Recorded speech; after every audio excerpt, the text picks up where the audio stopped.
Selamat malam Bapak, Ibu, Saudara-saudari, dan anak-anak yang kekasih dalam Tuhan kita Yesus Kristus. Salam sejahtera bagi kita semua. Selamat bersekutu di dalam ibadah keluarga Rabu 28 April 2021. Kiranya ibadah ini berkenan di hadapan Tuhan dan menjadi pujian menyenangkan hatinya. Pemberitaan firman pada malam hari ini adalah Pendeta Bapak Mora Simatupang.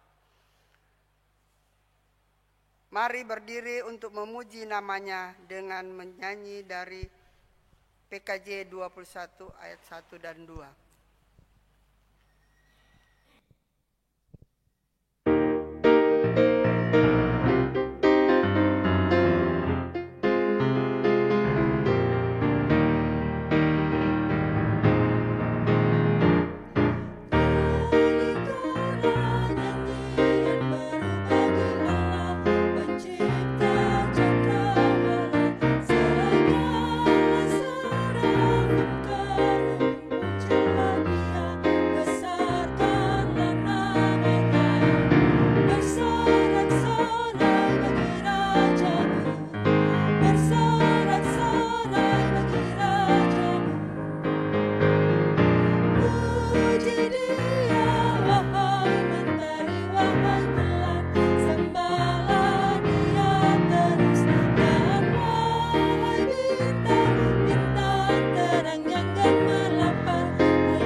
Mari kita satu dalam doa.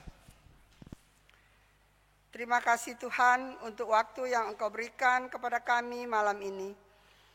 Tuhan, tolong pimpin ibadah ini dari awal sampai dengan selesai. Tuhan, penuhi kami dengan roh-Mu, terlebih kepada Bapak Pendeta Mora Simatupang dalam memberitakan firman Tuhan malam ini. Terima kasih Tuhan, dalam nama Tuhan Yesus Kristus kami berdoa. Amin. Mari kita bermazmur yang terambil dari Mazmur 100 ayat 1 sampai dengan 5. Mari kita bermazmur. Mazmur untuk korban syukur. Bersorak-soraklah bagi Tuhan, hai seluruh bumi. Beribadahlah kepada Tuhan dengan sukacita. Datanglah ke hadapannya dengan sorak-sorai. Ketahuilah bahwa Tuhanlah Allah, Dialah yang menjadikan kita dan punya Dialah kita umatnya dan kawanan domba gembalaannya. Masuklah melalui pintu gerbangnya dengan nyanyian syukur, ke dalam pelatarannya dengan puji-pujian. Bersyukurlah kepadanya dan pujilah namanya. Sebab Tuhan itu baik, kasih setianya untuk selama-lamanya, dan kesetiaannya tetap turun-temurun. Umat silakan duduk. Mari kita memuji Tuhan dari GB 156.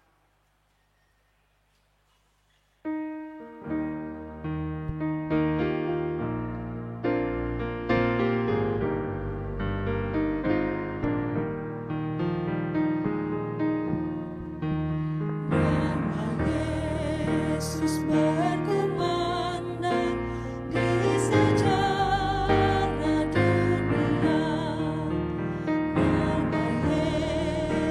memberi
Bapak sekalian di dalam kasih Kristus, sebelum kita membaca Alkitab untuk mendengarkan firman Tuhan, mari kita berdoa mohon bimbingan Roh Kudus. Kita berdoa. Terima kasih ya Yesus atas kasih setiamu yang tak dapat kami ukur dan kami timbang dengan pikiran kami, tetapi Engkau berikan itu karena kasih-Mu memelihara kami. Dalam ibadah rumah tangga malam ini, di saat kami bersyukur, kami juga menyediakan hati pikiran kami untuk mendengarkan firman-Mu yang kudus. Karena kami yakini Tuhan dan percayai firman-Mu itulah pedoman hidup dan penuntun bagi kami menjalani hidup ini hari demi hari, sehingga kami tidak tersesat dan tidak terjatuh ke dalam dosa yang membinasakan. Tolonglah kami Tuhan, karena di dalam iman kepada Yesus Kristus, kami bersedia mendengarkan firman-Mu. Di dalam nama Tuhan Yesus kami berdoa. Amin. Bacaan kita malam ini dari 2 Raja-Raja pasal yang ke-17 pada ayat yang ke-13 sampai dengan 23 yang menyatakan,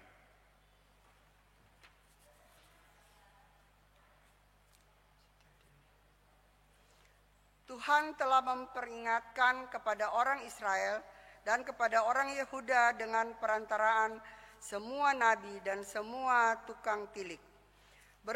Berbaliklah kamu daripada jalan-jalanmu yang jahat itu, dan tetaplah ikuti segala perintah dan ketetapanku, sesuai dengan segala undang-undang yang telah kuperintahkan kepada nenek moyangmu dan yang telah kusampaikan kepada mereka dengan perantaraan hamba-hambaku, para nabi.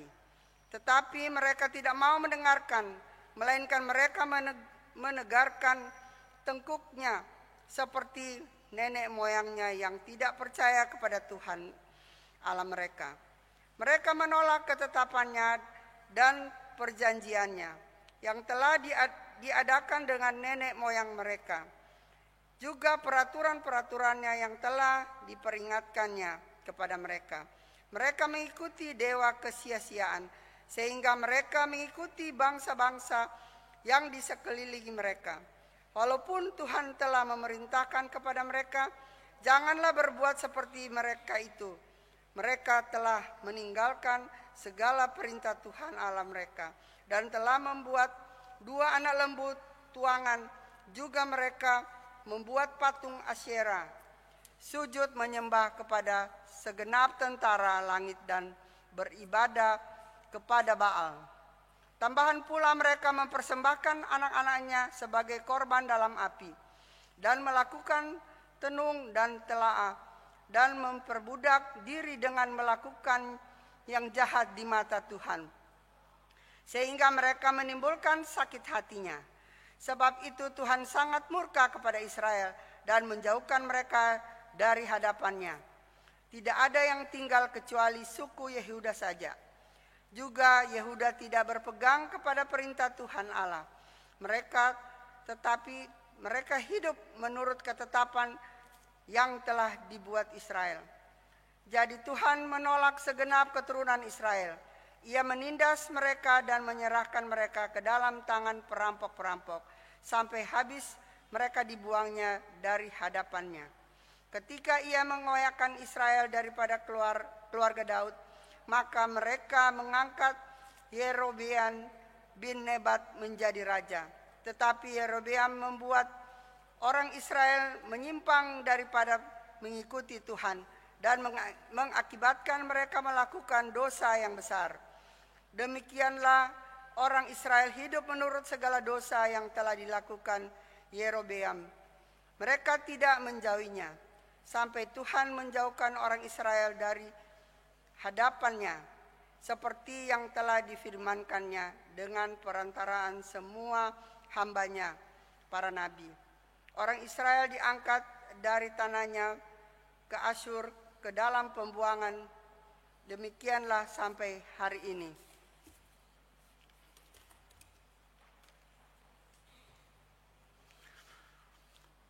Demikianlah firman Tuhan, terpujilah Kristus, haleluya.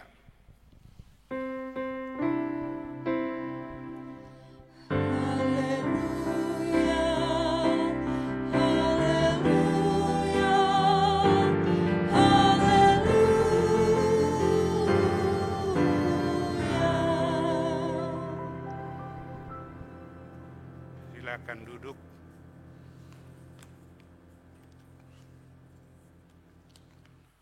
Ibu Bapa, jemaat yang dikasihi Tuhan,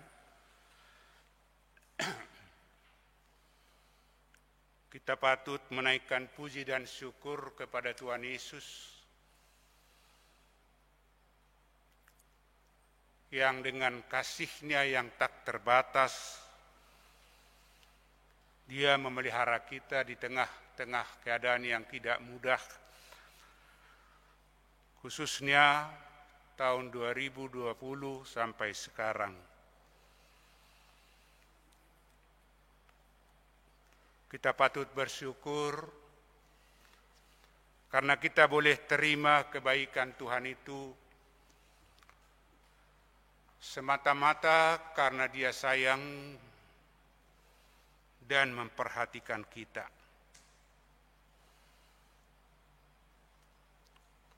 Oleh karena itu, saudaraku sekalian, sebenarnya di tengah-tengah keadaan yang masih sulit ini, bukan kegelisahan yang perlu makin kita bertambah dan perbesar dalam diri kita, tapi syukur kepada Tuhan. Betapa tidak. Sekali lagi saya ulangi, keadaan dunia termasuk Indonesia sejak Maret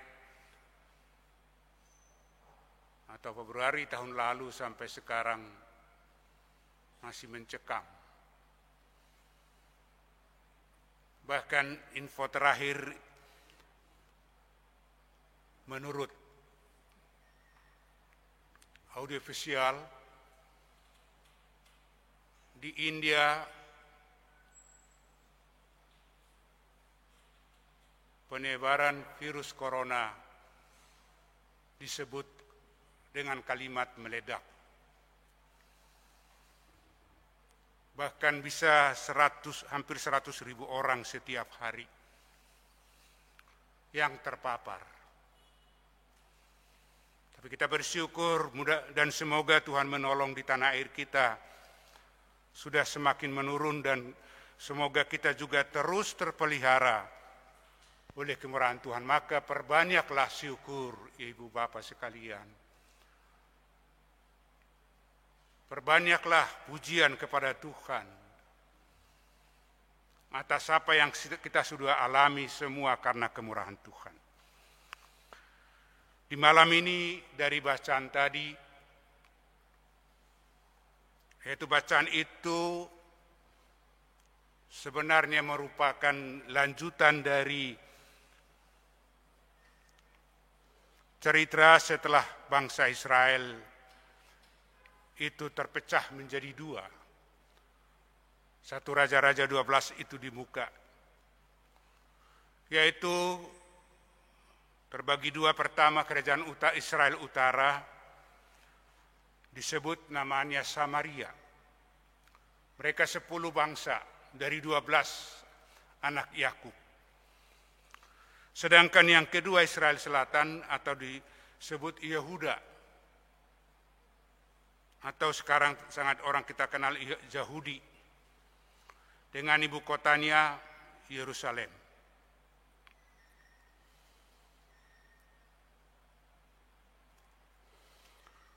Yaitu terdiri dari dua suku keturunan Yehuda dan Benyamin. Saudaraku, sementara di pasal atau 2 Raja-Raja pasal 17 ini, yang baru saja kita baca tadi menceritakan tentang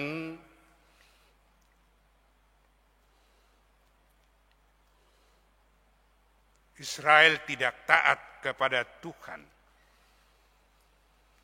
Israel karena tidak taat itu berujung pada kehancuran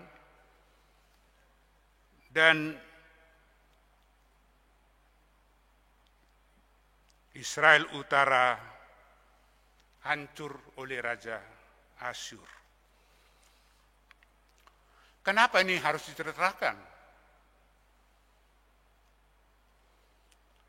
Hal ini diceritakan untuk memberikan gambaran mengenai kejayaan dan kehancuran Israel Utara itu. Agar orang-orang di zaman itu dan juga generasi selanjutnya memahami secara baik apa artinya ketaatan kepada Allah dan bagaimana menghormati perjanjian dengan Allah.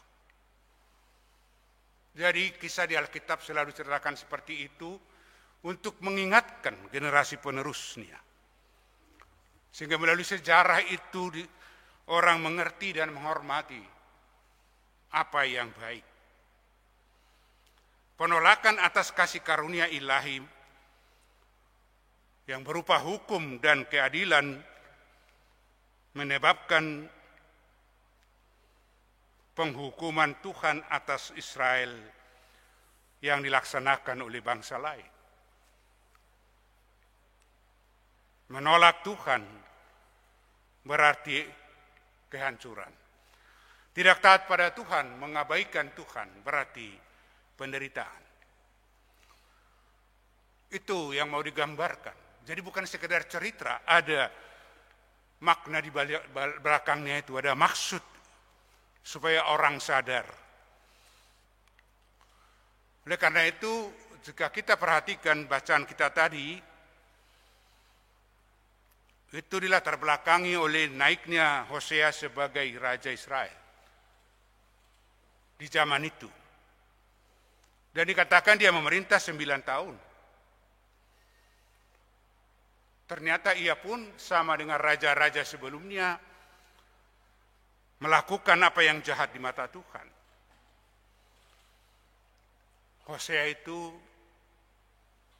membangkang kepada Raja Asyur dan meminta tolong kepada Raja Mesir. Dia mencoba minta bantuan ke Mesir untuk menghadapi Raja Asyur. Dia tidak datang kepada Tuhan.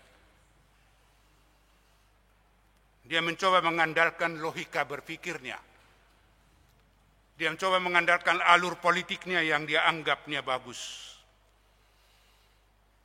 Akibatnya Raja Asyur marah. Dan Asyur menyerang Samaria, menangkap Hosea, dan menangkap penduduk Samaria diangkut ke pembuangan. Israel hancur. Itu saudaraku sekalian kisahnya.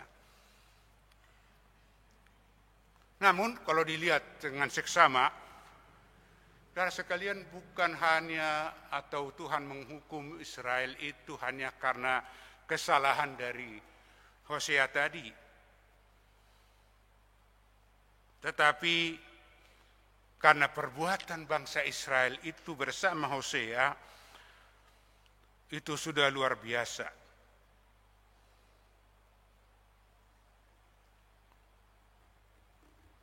Ntar kita dengar apa dosa mereka. Namun ketika mereka juga berdosa, mereka bersalah, mereka Tuhan tidak terus menghukum mereka. Tidak langsung menghukum mereka karena dosanya. Tapi dalam kasihnya kepada Israel itu, kepada bangsa pilihannya itu, maka Allah dalam kasih itu selalu memberi peringatan kepada Israel secara berulang-ulang. Jadi ketika Israel sudah salah tidak langsung dihukum Tuhan, diperingatkan dulu berulang-ulang. Supaya mereka tidak melakukan itu di ayat 12. Pasal 17 ini. Peringatkan berulang supaya mereka tidak meneruskan yang salah itu. Tuhan selalu memberi kesempatan karena Tuhan selalu memberikan kesempatan kepada Israel untuk bertobat dan kembali ke jalan Tuhan. Peringatan itu diberikan melalui para nabi, para utusan Tuhan. Tapi semua inti daripada tugas pemberitaan para utusan Tuhan itu, para nabi, adalah pertobatan. Mengingatkan umat Tuhan yang berdosa itu. Memberi tuntunan dan peringatan. Sekali lagi saya ulangi, Tuhan memberi kesempatan kepada Israel dan Tuhan menunggu mereka dengan penuh kasih agar mereka kembali kepada Tuhan. Jadi kalaupun ada salah waktu itu bukan berarti Allah kompromi kepada dosa dan kesalahan itu, tapi Tuhan memberi kesempatan. Tapi Tuhan tidak pasif, Dia berikan peringatan dan tuntunan-tuntunan.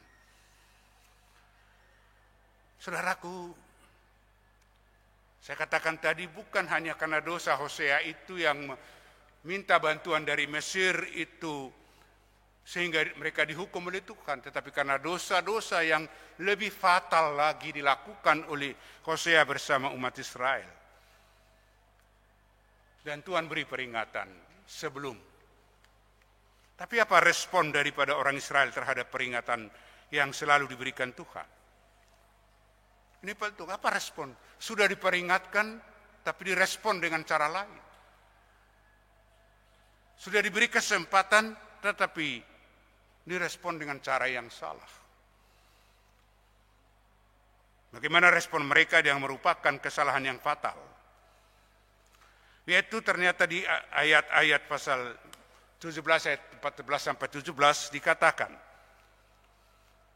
mereka tidak mau mendengarkan peringatan yang diberikan Tuhan. Tidak mau mendengar.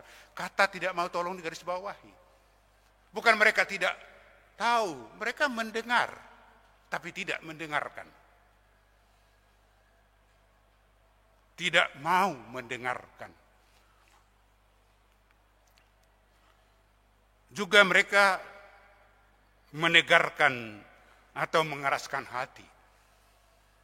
Bagaimana ya mengeraskan hati? Disebutlah Israel itu adalah tegar tengkuk. Mereka menolak dan meremehkan ketetapan dan perjanjian Allah. Apa itu diremehkan? Dan mereka lebih suka mengikuti aturan-aturan dewa kesia-siaan. Mungkin lebih menarik. Mereka juga mengikuti kebiasaan bangsa-bangsa lain di sekeliling mereka. Apa yang ada di sekeliling mereka, di masyarakat di sekeliling mereka, itu mereka lebih menaati itu daripada menaati tuntunan atau firman Tuhan. Padahal mereka sudah mengalami pertolongan Tuhan. Mereka meninggalkan segala perintah Tuhan. Bahkan mereka membuat patung-patung, di ayat-ayat itu saya kutip. Mereka juga beribadah kepada Baal. Jadi bukan hanya Tuhan yang mereka sembah Tuhan, tapi juga mereka sembah Baal. Hati-hati di zaman sekarang, di dunia Kristen juga ternyata masih banyak yang pakai opo-opo. Masih banyak yang pakai dukun. Masih bergereja, tapi masih pakai dukun. Masih pakai jimat. Mereka juga mempersembahkan anaknya untuk dikorbankan sebagai korban bakaran. Itu tradisi bangsa di sekitar mereka. Untuk mendapat pengasihan dewa, mereka mengorbankan anaknya untuk dibakar.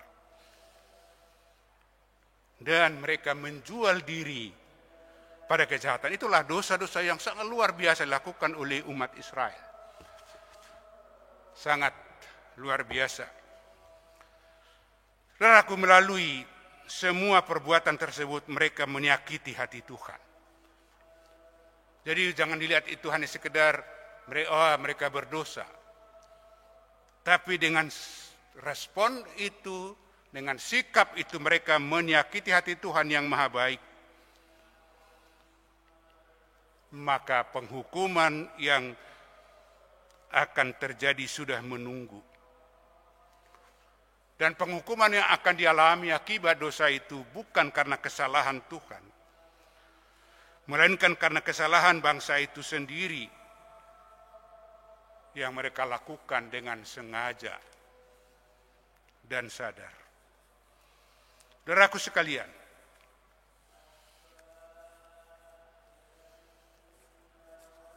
kalau kita masuk ke ayat ini dulu, apa akibat yang mereka alami?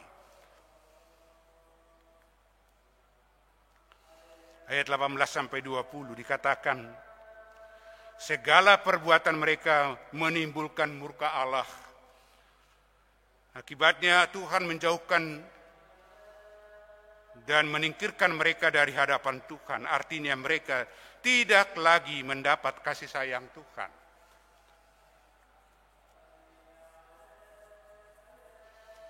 Tuhan menolak mereka.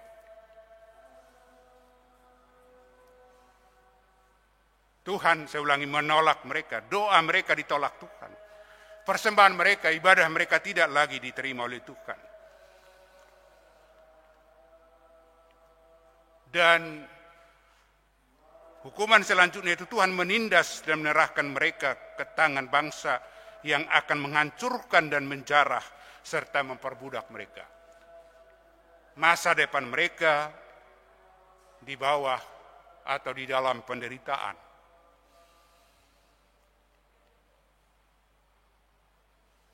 Sekali lagi, karena apa? Tuhan melemparkan, membuang mereka dari hadapan Tuhan. Itulah yang sangat mengerikan. Apa yang diterima Israel sungguh sangat mengerikan. Kalau kita baca begitu saja sebenarnya sangat gampang, tapi kalau kita baca dengan seksama sangat mengerikan. Mengapa? Hukuman itu dialami sekali lagi karena mereka mengabaikan peringatan-peringatan dari Tuhan.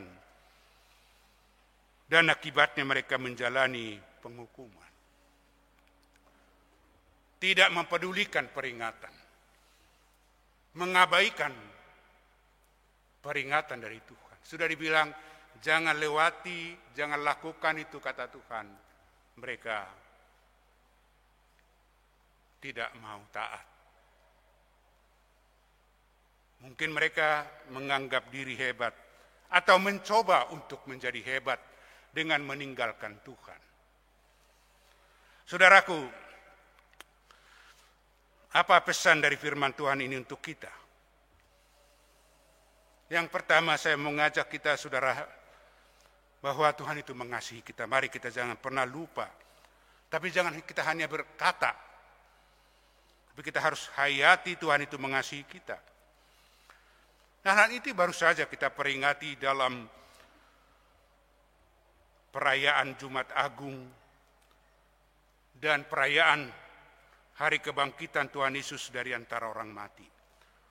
Walaupun memang tahun ini orang bilang, aduh nggak seru, Paskah nggak seru.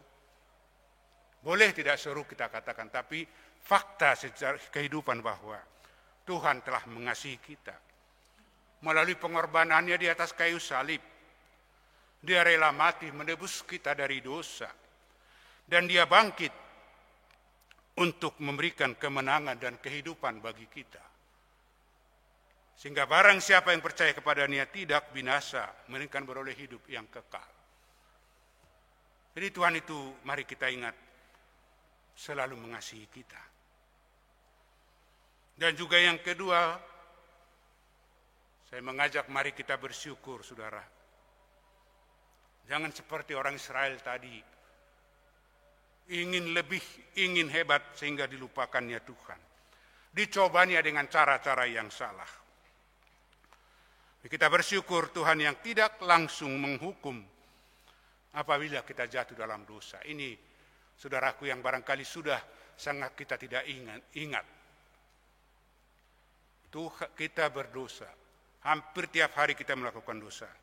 Tapi kita bersyukur kita tidak langsung dihukum oleh Tuhan. Tuhan masih memberi peringatan kepada kita.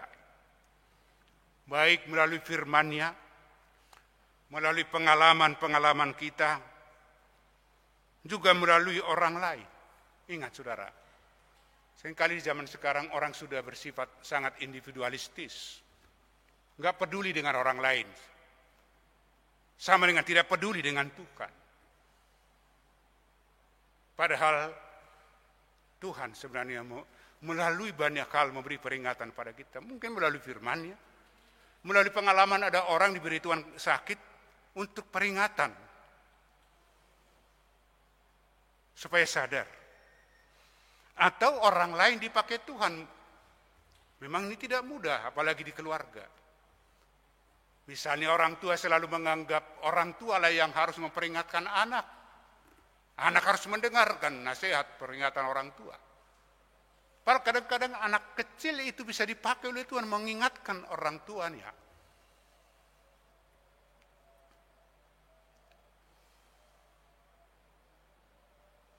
Misalnya, mungkin ini agak terlalu enteng ceritanya ini. Ketika ada orang tua sudah saking laparnya, tidak terbiasa lagi dia berdoa mau makan, dia langsung makan. Anak yang kecil mengatakan, bapak dengan mama belum berdoa. Oh enggak apa-apa. Memang enteng. Padahal Tuhan mau memakai anak kecil itu, mengingatkan supaya orang tua melakukan lagi yang baik itu. Maka mari kita hargai. Anak kita pun bisa dipakai Tuhan. Mengingatkan kita untuk kebaikan.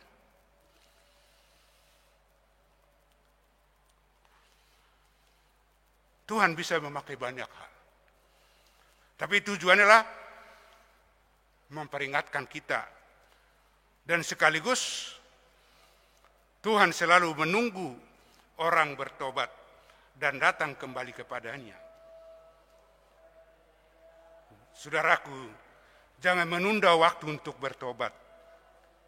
Jikalau Anda salah, saya salah. Gereja salah. Pelayan salah. Siapapun di antara kita yang salah. Jika kita melakukan kejahatan atau dosa, jangan tunda waktu untuk memperbaikinya. Untuk bertobat. Sebab upah dosa ialah maut. Di Ibrani pasal 3 ayat 7 sampai 10 dikatakan, saya singkatkan saja, silakan baca di rumah. Jikalau kamu mendengarkan suara Tuhan, jangan keraskan hatimu.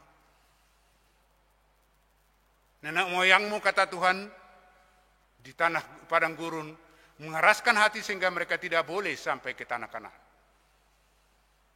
Nenek ibu bapak, kalau kita mau sedikit korek, mengapa 40 tahun Israel di tanah, atau orang Israel dari Mesir sampai Kanaan setelah dari Mesir, pada 40 tahun. Padahal sebenarnya menurut ukuran, itu perjalanan hanya 1 bulan. Tapi menjadi 40 tahun.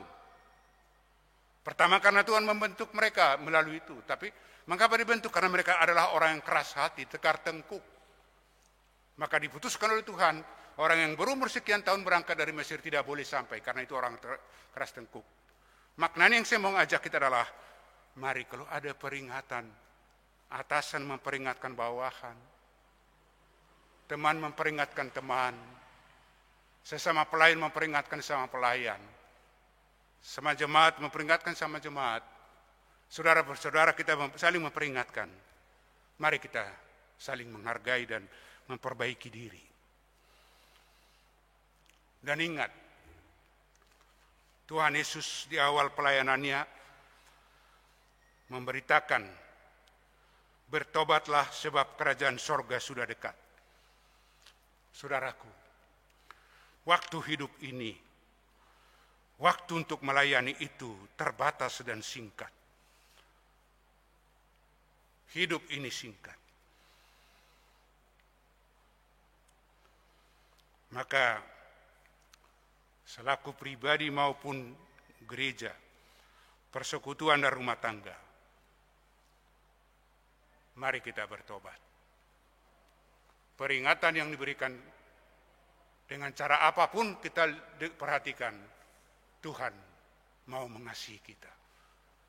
Tuhan memberi kesempatan kepada kita. Dan jangan kita tunda. Selamat malam. Perbaikilah diri di rumah tangga. Perbaikilah persekutuan dengan Tuhan. Perbaikilah sikap. Jangan abaikan peringatan. Dalam bentuk apapun, coba disimak selalu dengan baik. Amin.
Mari kita naikkan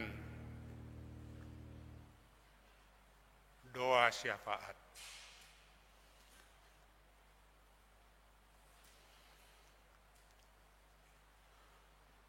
Ya Bapa di dalam Yesus Kristus, sekali lagi dan terus-menerus kami bersyukur kepadamu, Allah yang mengasihi kami dan yang masih memberikan kesempatan kepada kami menjalani kehidupan ini. Ampunilah kami Tuhan, bahwa kesombongan sering kami pelihara sebagai wujud daripada ketidaktaatan kami, ketidaksediaan kami mau mendengarkan nasihat ataupun peringatan yang diberikan Tuhan dengan berbagai cara kepada kami. Sebab Tuhan tidak memperingatkan kami dengan cara yang sama. Tapi Tuhan memperingatkan kami sesuai dengan kasih Tuhan kepada dan maksud Tuhan kepada kami masing-masing. Tapi yang Tuhan kehendaki adalah jika kami masih diberi kesempatan supaya kami kembali bertobat, kembali kepada Tuhan, dan menyerahkan diri kepada Tuhan. Sekali lagi ampuni kami, karena kami seringkali meremehkan, menghinakan peringatan. Kami sering mengeraskan hati dan dengan kesombongan. Ingatkan kami, hidup ini singkat. Maka jika kami tidak bertobat, maka tidak ada pintu terbuka di sorga bagi kami. Tapi bila kami mau bertobat pada Tuhan, ketika kami diperingatkan tidak lagi mengulangi dosa yang sama, pintu sorga terbuka bagi orang beriman dan yang mau bertobat pada Tuhan. Juga masa depan terbuka bagi orang yang taat dan dengar-dengaran dengan nasihat dan peringatan. Di saat ini juga kami mau berdoa buat persekutuan Jemaat Pelita. Tuhan tolong supaya sesama jemaat ini dalam persekutuan ada kasih, karena sudah menerima kasih Tuhan. Sehingga persekutuan ini kami bangun di dalam hidup penuh kasih satu dengan yang lain. Mau saling mengingatkan dan mau menerima peringatan. Sehingga yang baik bertumbuh terus dan yang tidak baik ketika diperingatkan terbuang dari persekutuan ini. Kami berdoa untuk jemaat Tuhan GPIB, Jemaat Pelita yang sakit, baik dirawat di rumah maupun di rumah sakit. Mungkin mereka gelisah, atau kadangkala Tuhan juga bersungut. Padahal Tuhan mungkin memperingatkan mereka dengan penyakit yang diberikan. Bila itu peringatan dari Tuhan, dan Tuhan menunggu mereka untuk kembali kepada Tuhan, sadarkan mereka Tuhan, supaya mereka kembali padamu, bertobat, dan kemurahan-Mu menyembuhkan mereka. Bagi yang Kau izinkan Tuhan untuk melatih yang sakit, Tuhan tetap kuatkan mereka. Kami berdoa Tuhan Yesus Kristus,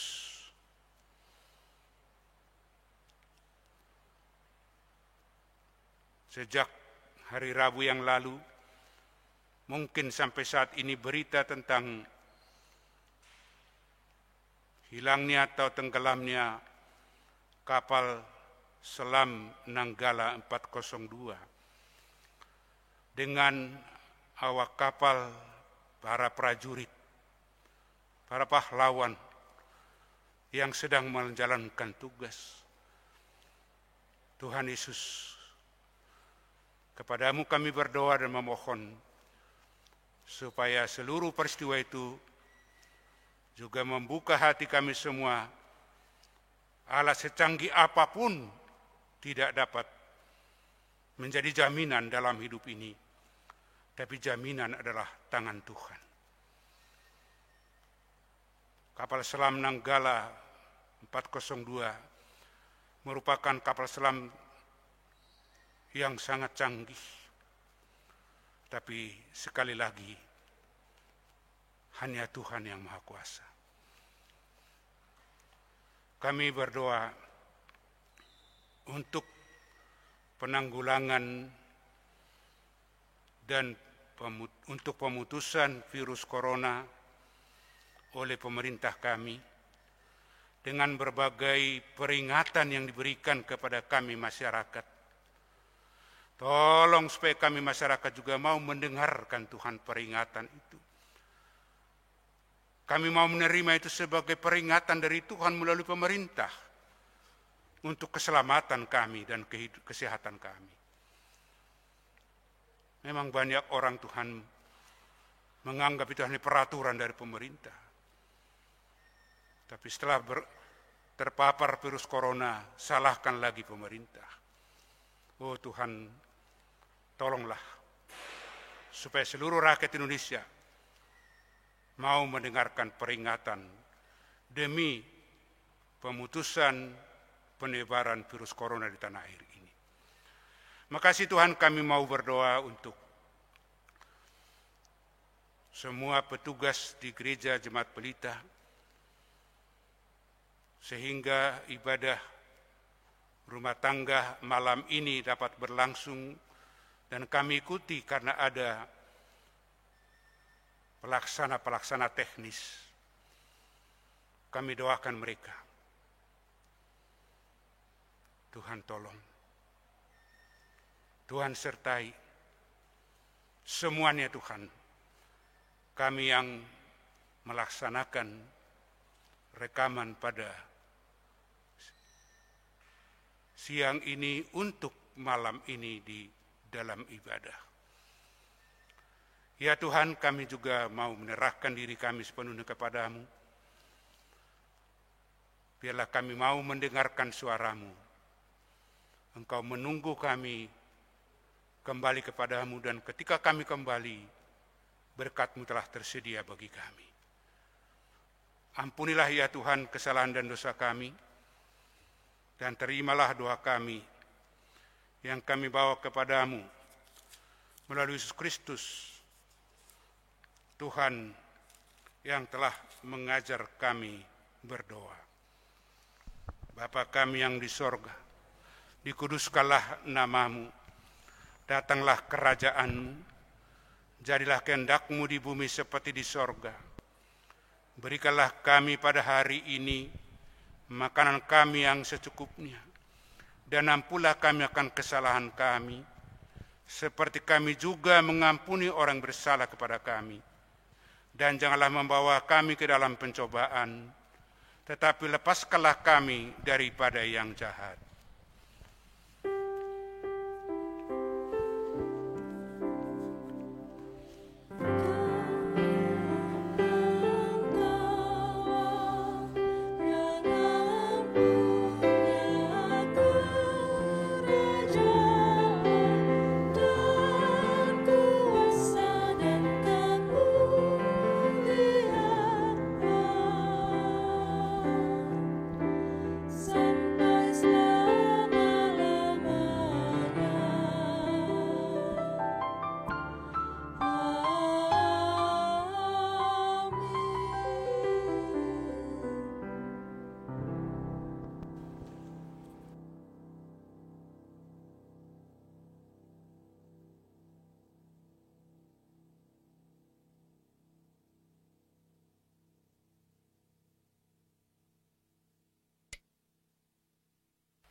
Umat yang dikasihi Tuhan, mari kita siapkan persembahan terbaik yang bisa kita berikan dengan selalu mengingat bahwa Ia lebih dulu memberkati kita. Oleh karenanya, kita perlu menjadi berkat bagi orang lain. Firman Tuhan dalam Mazmur 52 ayat 9 yang menyatakan, "Lihatlah orang itu yang tidak menjadikan Allah tempat pengungsiannya, yang percaya akan kekayaannya yang melimpah, dan berlindung pada tindakan penghancurannya." Sambil memberi persembahan, kita menyanyikan lagu dari Gita Bakti 80 bait 1 dan 2. Mari bawa persembahan.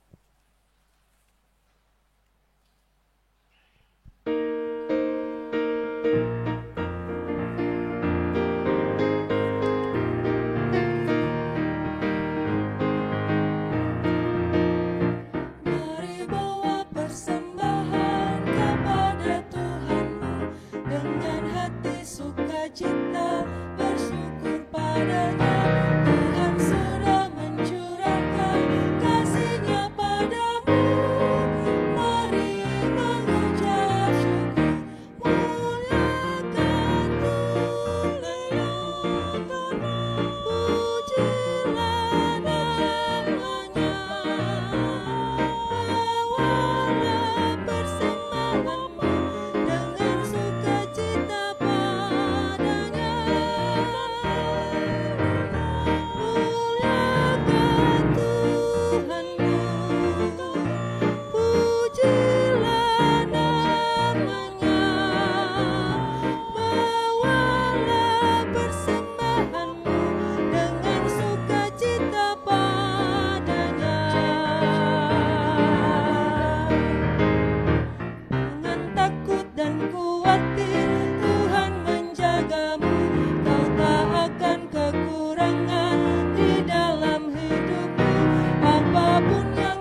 Marilah berdiri dan menyerahkan persembahan ini kepada Tuhan dalam doa syukur. Kita berdoa. Sekarang ya Allah kami bersyukur kepadamu dan memuji namamu yang agung itu. Sebab siapakah kami ini sehingga mampu memberikan persembahan sukarela seperti ini. Sebab daripadamulah segala-galanya dan dari tanganmu sendirilah persembahan yang kami berikan kepadamu. Amin. Jemaat silakan duduk.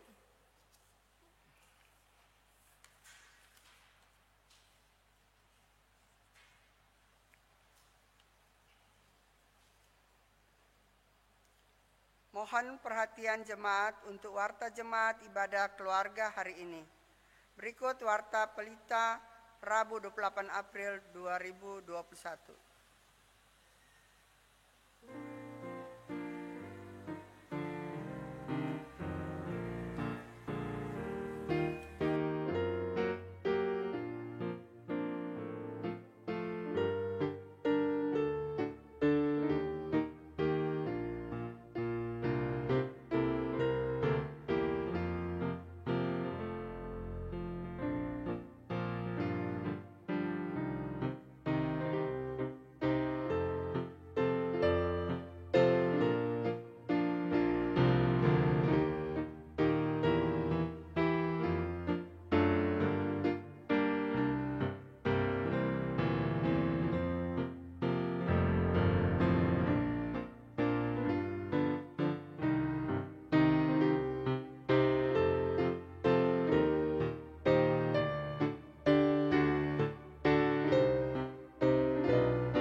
Demikian warta jemaat hari ini. Tuhan Yesus memberkati kita semua.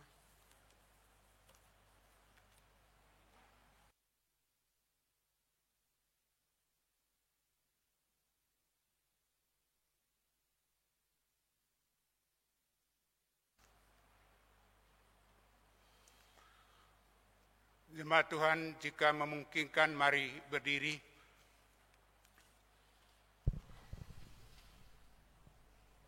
Amanat pengutusan mengatakan demikian, kuatkanlah imanmu dalam menghadapi hari-hari depan, senantiasalah berdoa agar hati kita dipenuhi damai dan sukacita. Kita bernyanyi.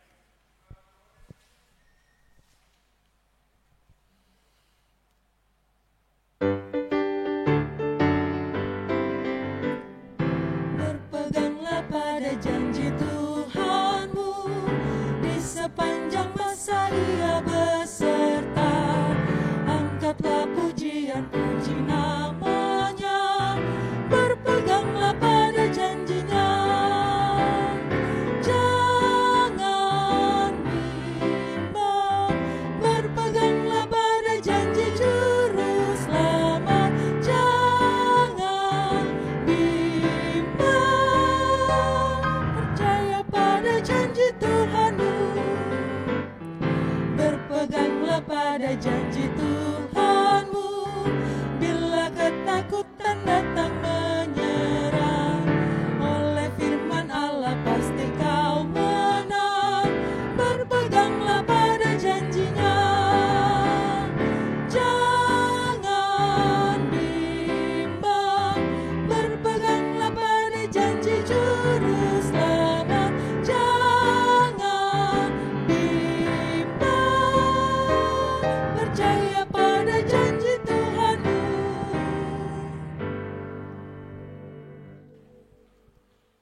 Di dalam keyakinan dan sukacita, arahkanlah hati dan pikiranmu kepada Tuhan serta terimalah berkat-Nya. Kasih karunia Tuhan Yesus Kristus, dan kasih Allah Bapa dan persekutuan Roh Kudus menyertai kita sekalian dari sekarang sampai selamanya.